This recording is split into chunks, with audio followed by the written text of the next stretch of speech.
नमस्कार। आज हम कॉरपोरेट दुनिया के एक ऐसे बड़े बदलाव की बात करने वाले हैं जो अक्सर हमारी नज़रों से छिप जाता है।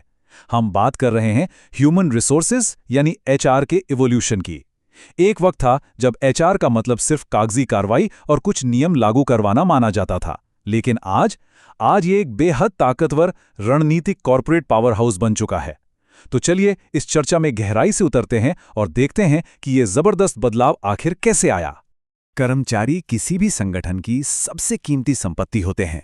ये सुनने में बड़ा आम सा लगता है ना, लेकिन सच मानिए, हमारी आज की इस पूरी चर्चा की नींव इसी एक विचार पर टिकी है। किसी भी कंपनी की सफलता, उसके बड़े बड़े रणनीतिक लक्ष्य, सब कुछ इस बात पर निर्भर करते हैं कि वहां काम करने वाले लोग कितने काबिल हैं। उनके बिना दुनिया का सबसे बेहतरीन बिजनेस प्लान भी बस एक कागज का टुकड़ा ही है। तो इस सफर को अच्छे से समझने के लिए हम इसे 5 अहम हिस्सों में बांटेंगे। मुख्य संपत्ति, पर्सनल और एचआर के बीच का अंतर, एचआर का विकास, एचआर मशीन के अंदर की दुनिया और आखिर में आज के दौर का मॉडर्न एचआर एग्जीक्यूटिव। चलिए बिना देरी किए सबसे पहले बात करते हैं मुख्य संपत्ति की और समझते हैं कि ये मॉडर्न एचआर असल में है क्या।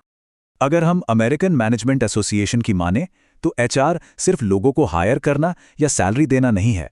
ये एक कमाल का बैलेंसिंग एक्ट है।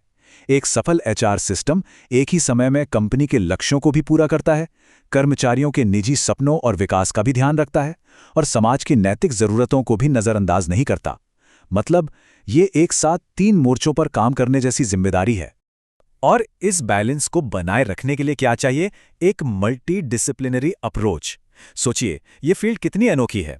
एक बेहतरीन एचआर को इकोनॉमिक्स यानी अर्थशास्त्र समझनी पड़ती है ताकि वो सैलरी और मार्केट को समझ सके। साइकोलॉजी चाहिए लोगों को मोटिवेट रखने के लिए।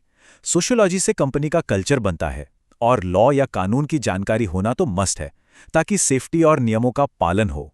है ना एकदम ऑलराउंडर वाला काम। अब आते हैं अपने दूसरे पड़ाव पर, पर्सनेल बनाम ह्यूमन रिसोर्सेज।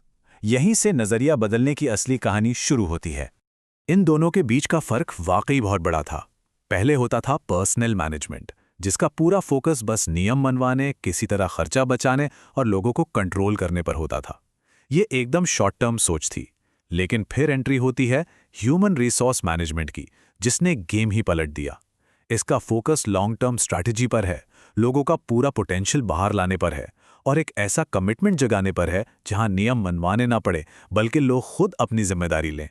ग्राउंड लेवल पर देखें तो ये शिफ्ट और भी साफ नजर आता है। पहले कर्मचारी को बस एक टूल या बदले जा सकने वाले उपकरण की तरह देखा जाता था, जिसका कोई खास मोल नहीं था। लेकिन आज वो कंपनी की सबसे अहम संपत्ति है। पहले काम को छोटे छोटे हिस्सों में बांट दिया जाता था, अब टीम वर्क पर जोर है। एचआर पहले सिर्फ झगड़े शांत करवाता था, अब वो पूरा का पूरा कल्चर डिजाइन करता है। वो महज एक कर्मचारी अधिवक्ता से उठकर मैनेजमेंट टीम का एक बहुत ही रणनीतिक सदस्य बन चुका है।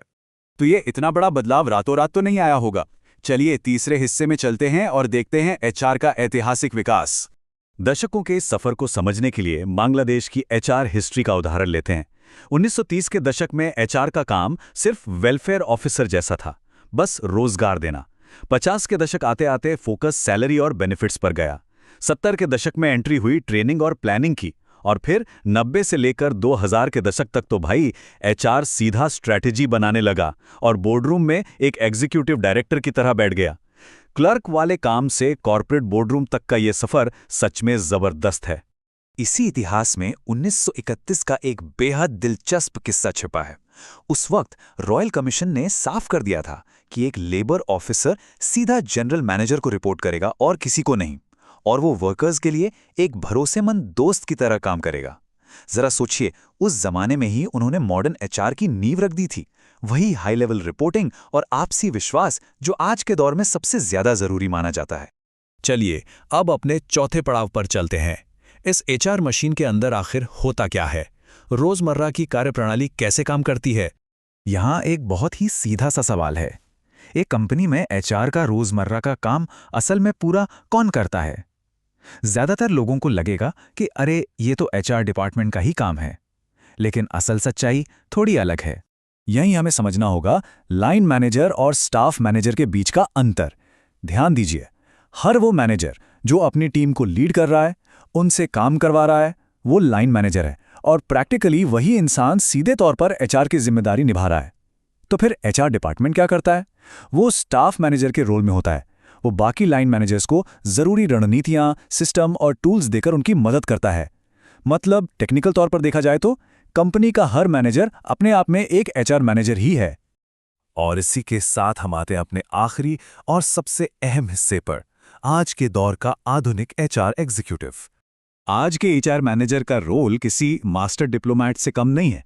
उसके पास तेज दिमाग और गहरी समझ होनी चाहिए, और सबसे जरूरी बात, उसे हर तरह के बायस या भेदभाव से बिल्कुल मुक्त होना चाहिए।